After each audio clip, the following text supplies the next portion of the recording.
It is the last update for Call of Duty Modern Warfare of the year, of the decade, and I have to say, it's a relatively small update. Really, there are three major things that have changed in this update, but in today's video, we are going to break down those three major things, talk about why today is such a small update, and then after that, talk about what is going to be coming for the rest of Season 1. And believe it or not, we've actually got quite a bit more information than you may think as to what is happening for the rest of Season 1. So, where today may be a small update, we do have quite a bit of information for what is to come for Call of Duty Modern Warfare. So, without further ado, let's dive into the update and talk about what actually changed today. The other thing before we dive into the video is I just wanted to let you guys know that on my second channel, yesterday I uploaded a video talking about my top 10 favorite games over the past decade. If you want to check it out, it'll be linked down in the description below. It'll also be linked at the end of the video. It's over on my second channel, so feel free to check that out. But without further ado, let's dive into the update.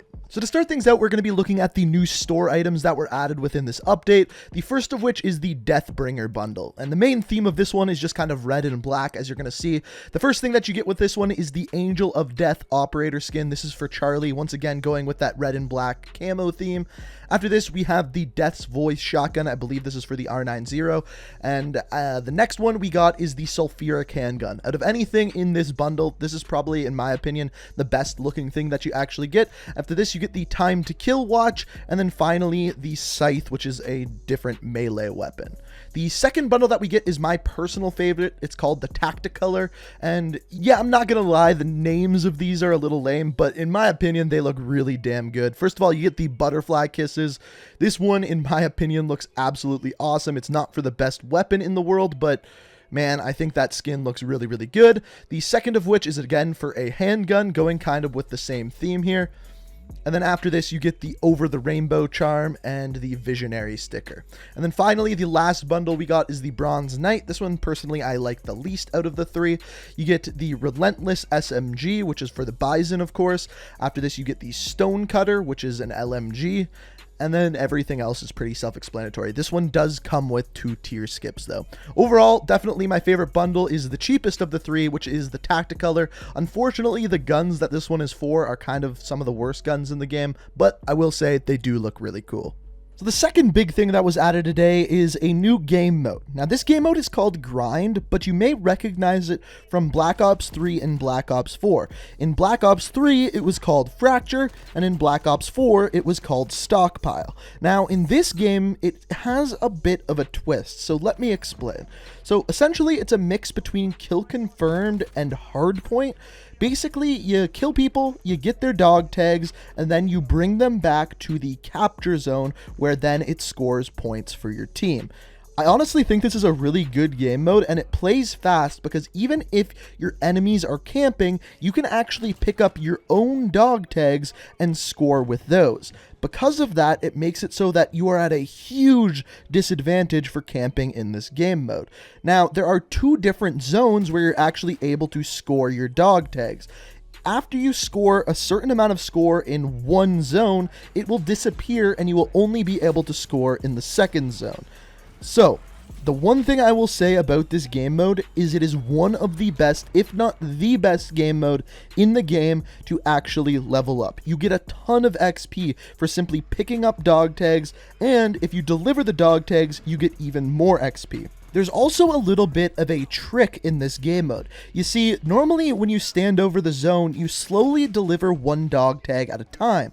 However, if you have more than 5 dog tags, you put all 5 in at once and it gives you extra XP. In fact, it gives you an extra 150 score or 150 XP.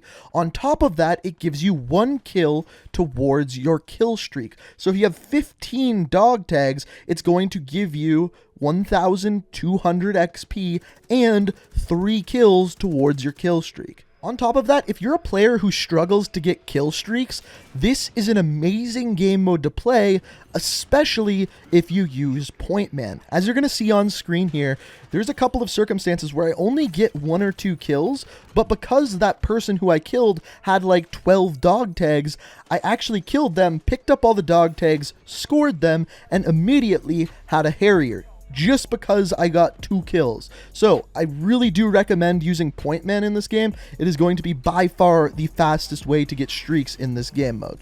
On top of that, I really do enjoy this game mode. I hope it's here to stay for a while. It's kind of interesting seeing them put all these game modes in for like a week and then removing them. I'm kind of curious which ones are going to be more there to stay. We'll have to wait and see, but it's good to see that they're being added, and honestly, Grind, I'm really enjoying it. Now, as far as what else went on in this update, really it was just some playlist changes. First of all, Shoot the Ship, which was a combination of Shipment and Shoot House, is now gone. Now Shoot House 24/7 is the only one there. So if you're a Shoot House fan, this week is going to be a good week for you guys to play that playlist. So the big question is, and the thing I've been seeing a lot on Twitter and Reddit, is why is today's update so small? And it's relatively simple. It's Christmas break, essentially, for the developers. This week is the week that they're going to be off with their family between Christmas and New Year's, and normally in the past, especially last year with Black Ops 4, we didn't get an update whatsoever. No store update, no playlist update, absolutely nothing. So to see them actually add in a game mode and to switch up the playlist a little bit, I was actually relatively surprised and glad to see. So yes, it is a small update, but I have to say I'm just happy to get an update at all. Now here's the thing, we've kind of talked about this in the past, but if we have a look at the roadmap for Season 1, everything on this roadmap has already been added into the game, and since then we've even got things that aren't on this roadmap, including Grind that we got today, including Drop Zone. So we can only assume that once the developers are back from Christmas break, we are going to be getting some sort of new content for the rest of Season 1. Now, will we be getting a new roadmap? They kind of stated that previously, but we are yet to see that. The question is, what is going to be coming after this? And we have a look at a couple of things that we know are coming to the game. So the first thing we have here is this image. Now, this image was from the original Modern Warfare reveal trailer, way back before the game actually came out. And you may not recognize this image. It's not a map that is currently in the game. Well, someone tweeted this at Joel, one of the main developers of Modern Warfare, and what he tweeted back at them was this. It's a map that didn't make it into the game, ... so far.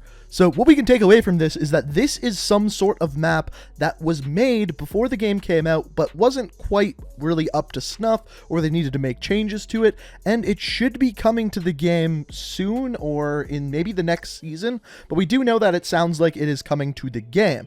It does look like a pretty small map, but there are a lot of roofs you can go on. Kind of reminds me of Ramza, I don't know how to say it properly, but that's kind of what it reminds me of, and I'm interested to see where this one goes. The other one that we talked about at the very beginning of the season was the fact at the end of the Season 1 cutscene, as it zoomed out and you saw Khalid al-Assad, you could see what appeared to be broadcast in the background. And I made this image here just to show you guys how similar this actually looked to broadcast in Call of Duty 4, and there's a really big crossover. So another map that we could be getting within Season 1 is, of course, broadcast. Now, the other thing that we've seen over the past couple of weeks is the teaser for Ghost returning to Modern Warfare. Now, over the past couple of weeks, we have seen these images of Ghost appear on the televisions with static across the several different maps within Modern Warfare. There's been no information as to when it will be actually coming to the game. The teaser, however, has been there for a couple of weeks. So that is pretty much it as far as this update and what we can expect from the rest of Season 1. Now, the interesting thing about this entire update is that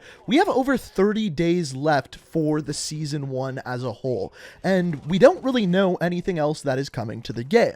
So it puts us in an interesting spot, and I think once all of the developers come back from New Year's/Christmas break, we're probably going to get a second half of the roadmap for Season 1. And it's interesting because we know that the way that they're adding weapons is via the Battle Pass. So are they going to add extra tiers to the Battle Pass that we can then earn to unlock weapons, or will there be no weapons until Season 2? Also, are they going to be adding more operators in Season 1? I'm almost going to guarantee that new maps, and on top of that, new game modes will be coming in the rest of Season 1. But as far as what else we can expect, it's kind of up in the air. So looking from the outside in, I'm curious what you guys think about this one. Let me know what you think down in the comments. Now, the other thing is obviously this video is coming out on New Year's Eve, so I hope all of you have a fantastic New Year's. If you're going out and partying, make sure you don't do anything too crazy, nothing that I wouldn't do. And if you are driving to wherever you're going, make sure you have a designated driver or an Uber or something like that. So stay safe, have a great new year, and I will see you guys in the next decade. Listen.